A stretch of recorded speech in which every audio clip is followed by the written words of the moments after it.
दूसरा प्रश्न है, दूसरे टाइप का है। इसमें क्या दिया है देखो, 3 सेंटीमीटर ऊंचाई के समलंबाकार क्षेत्र का क्षेत्रफल 36 वर्ग सेंटीमीटर है और इसकी एक समांतर भुजाओं में से एक भुजा की लंबाई 9 सेंटीमीटर है। तो हमें क्या करना है, दूसरी समांतर भुजा की लंबाई ज्ञात करनी है। ठीक है, पहले प्रश्न में क्या दिया गया था, उसमें समांतर भुजाओं की लंबाई दी गई थी और ऊंचाई दी गई थी, तुमने फॉर्मूला लगाया था। अब इसमें क्या दिया है, क्षेत्रफल दिया गया है और एक समांतर भुजा की लंबाई दी गई है। तो इसके लिए करेंगे, सूत्र क्या लाएंगे, समलंब का क्षेत्रफल,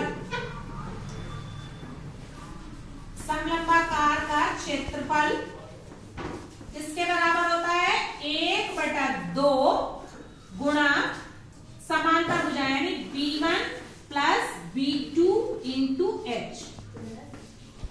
ये दोनों क्या है, समांतर भुजा। इस तरह से हम एक चित्र इसका बना लेते हैं। देखिए छोटा सा इस तरह से चित्र बना लिया। इसमें B1 हमें याद करना है और B2 बराबर हमें मान लीजिए 9 दे रखा है और इसके बीच की ऊंचाई क्या दे रखी है, हाइट हमें कितनी दे रखी है, 3 सेंटीमीटर हमें हाइट दे रखी है। ये हमें याद करना है। B1 मान लीजिए B1 ज्ञात है और ये दोनों क्या है, समांतर भुजाएं हैं। ठीक, अब हमें क्षेत्रफल दिया गया है इसका, यानी कि A बराबर हमें दे रखा है 36 वर्ग सेंटीमीटर, B1 हमें याद करना है और B2 बराबर दे रखा है हमें 9 सेंटीमीटर और H बराबर दे रखा है 3 सेंटीमीटर।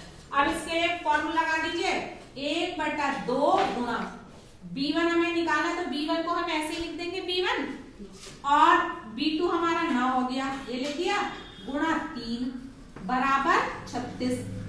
वही हमारा क्षेत्रफल था, इस तरह से रख दिया। अब ये 1/2 है, इस B1 इस 2 की गुणा इधर हो जाएगी, ये रहेगा B1 प्लस 9 इंटू 3 बराबर 36 दूनी कितना हो जाएगा, बटे में है ना 1/2, तो इधर जाके 2 गुणा हो जाएगी, यानी कि 36 गुणा 2।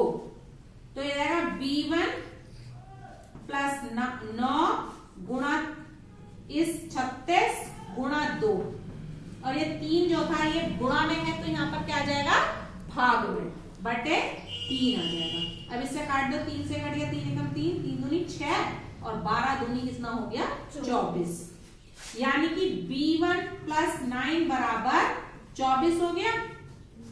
अब जैसे समीकरण को हल करते हैं तो B1 की वैल्यू क्या हो जाएगी, 24, ये इधर से माइनस का 9 हो जाएगा, तो कितना आ जाएगा, 24 में से 9 घटाओ, कितना आ जाएगा, घटाओ 24 में से 9 गए 15 सेंटीमीटर, यानी कि दूसरी भुजा की लंबाई कितनी है, 15 सेंटीमीटर। तो इस तरह से हम इसको निकालेंगे। क्षेत्रफल दिया गया है